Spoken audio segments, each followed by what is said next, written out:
Hello, we are going to do 2-3 continuity today. And since it's the first day of October, we're going to use the orange pen. All right.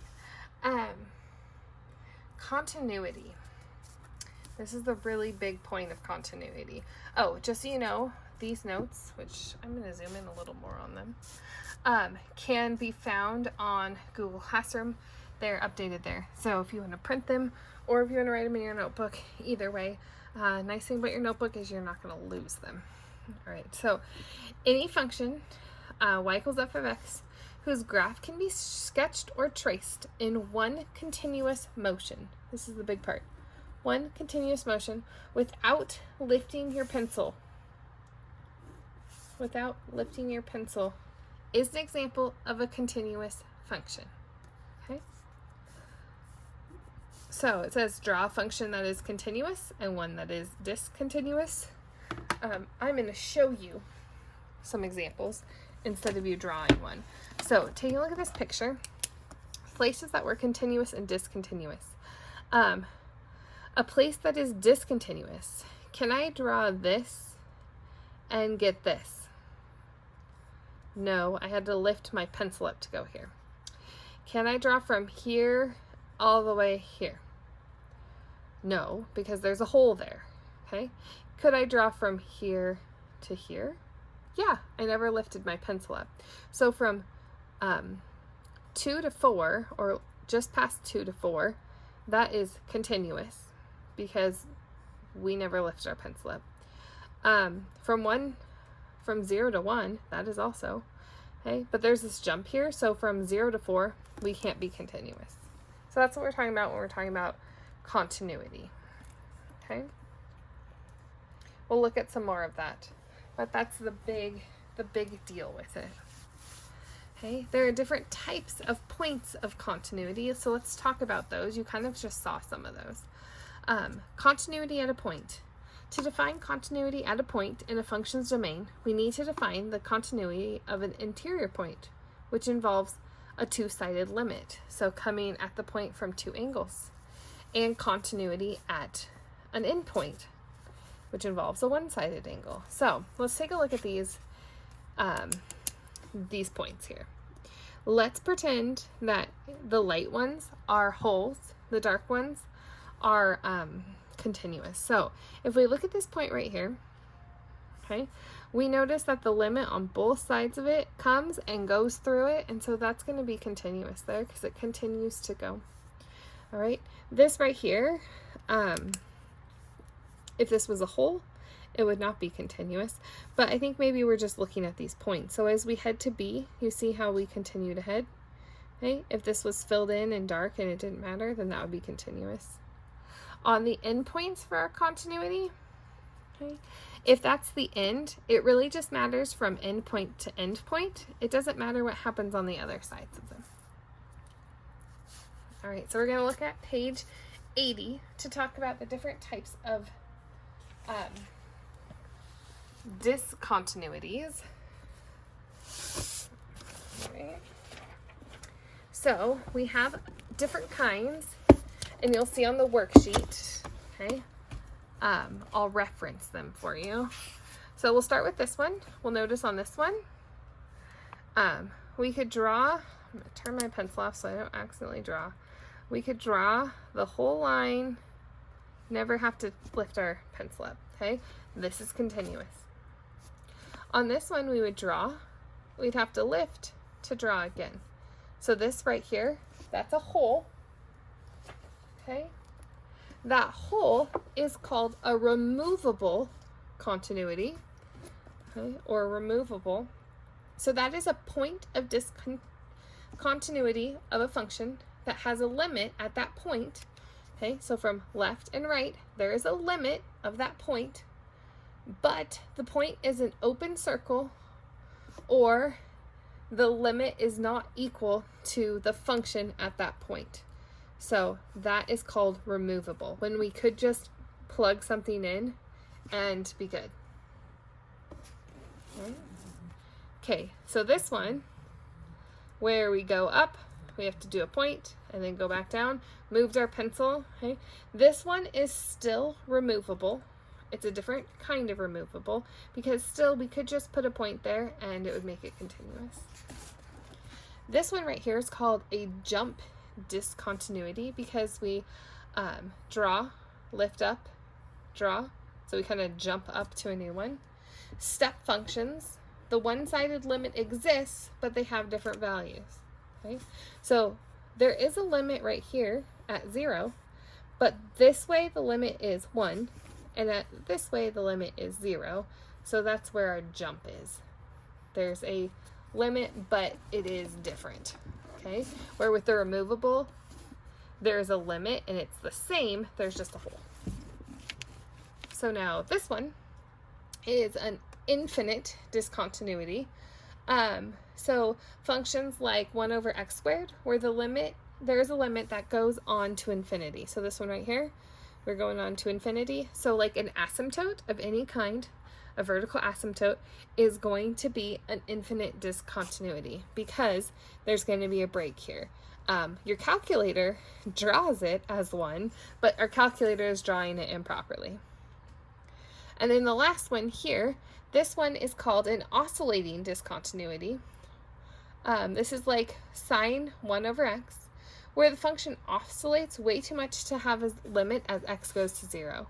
So if you notice, we're oscillating. So as x goes to 0, what is even going on here? We can't even tell because it's going so crazy town. Okay? So this one's called oscillating. Those notes that I just read to you are on the bottom of the page here if you need to go write them down, but I wanted to talk you through them. Okay, take the book for now. I think it'll come back in a bit. Let's go over page 2. So define continuous extensions. Let's talk about if something's continuous.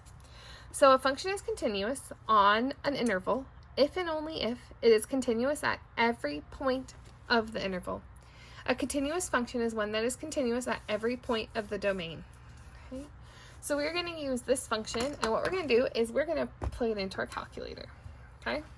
So y equals 1 over x. Here's my graph. Right? So some questions for us. Is this a continuous function at every point in the domain? Well, our domain would be, let's write our domain down. See if I can leave them on here a little bit. So our domain is going to be negative infinity to 0 and 0 to positive infinity. Okay, so it is continuous at every part of our domain because x equals 0 is not a part of our domain. Is there a point of discontinuity? Yes, there is. Okay, where? Well, it would be at x equals 0 at our vertical asymptote. And then what type would that be? Okay, well, it is at an asymptote, so it would be a infinite discontinuity. So we'll write it down. So does it have one? Yes. At x equals 0, and it is going to be an infinite discontinuity. Okay, so infinite would probably be good enough. All right? Okay. Properties of continuous functions. So page 82 in your book. These properties are pretty self-explanatory, but I just want to show them to you. My light is doing funny things to the book. All right, so properties. If the functions f and g, so f of x and g of x, are continuous at x equals c, then the following combinations are continuous at x equals c. So you could add your functions, subtract them, multiply them, divide them, have a constant, and they're going to continue to be continuous if they were continuous to begin with. All right?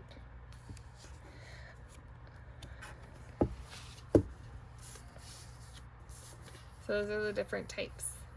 Okay, the other type of function we're going to look at is a composition. So when you start with two functions, f and g, that are continuous at a certain point, the combination of the functions are also going to be continuous at that point. The composition is also continuous at that point. So if we're doing f of g of x and g of f of x, okay, so let me show you what they mean. So here's a lovely picture.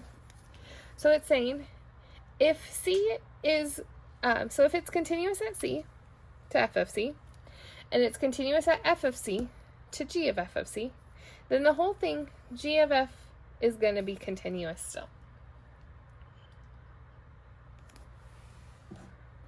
So we will use that theorem to try and look at this problem. So it says, the problem says, show that this is continuous.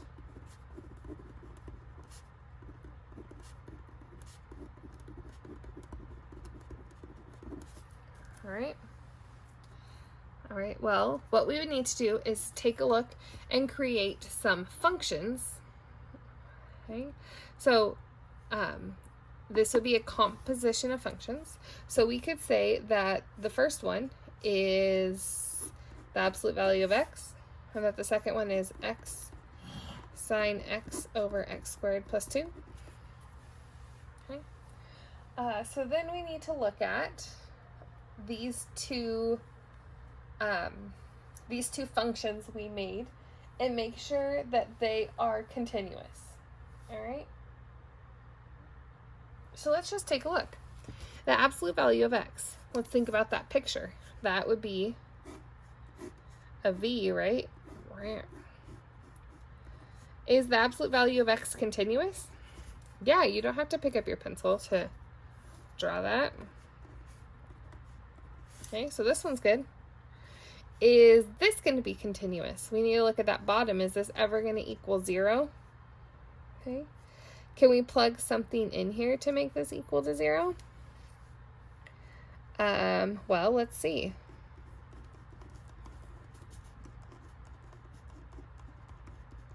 Well, it looks like in order to make this 0, we would have to have an imaginary number, which we aren't using.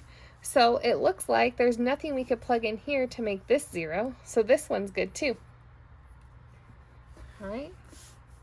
So this would be an example of how we could break it apart and it would be continuous.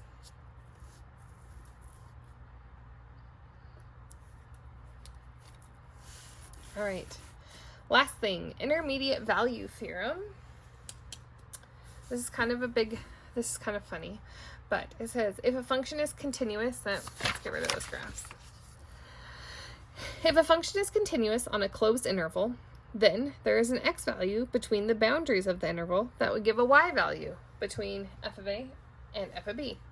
Okay, let me show you what that nonsense means. So if I have a closed interval from a to b, I have some function on that interval. What it's saying is that some point c on that interval is going to have a value because this is a continuous function. So that's all it's telling us, is that some point on it has to have a value because this is continuous, so every point on it has a value. Some of these calculus theorems are funny because they're very obvious. Okay. All right, so let's take a look at this. It says, is any real number exactly 1 less than its cubed? Apply this intermediate value theorem on a graphing calculator to see. So we need to make an equation that is going to satisfy that. So what it's saying, is there any number, some number x, that is 1 less than its cubed? So 1 less than its cube.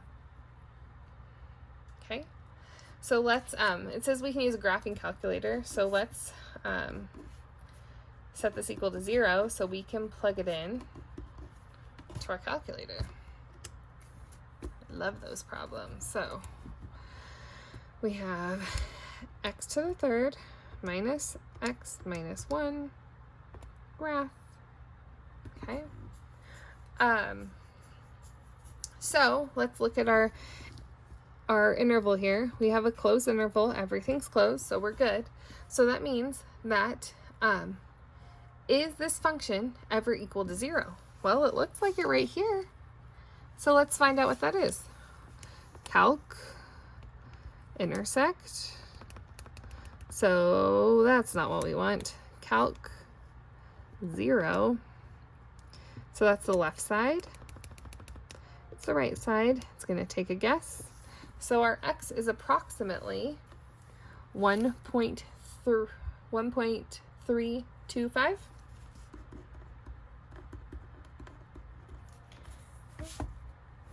So that would be a number that is exactly 1 less than its cubed.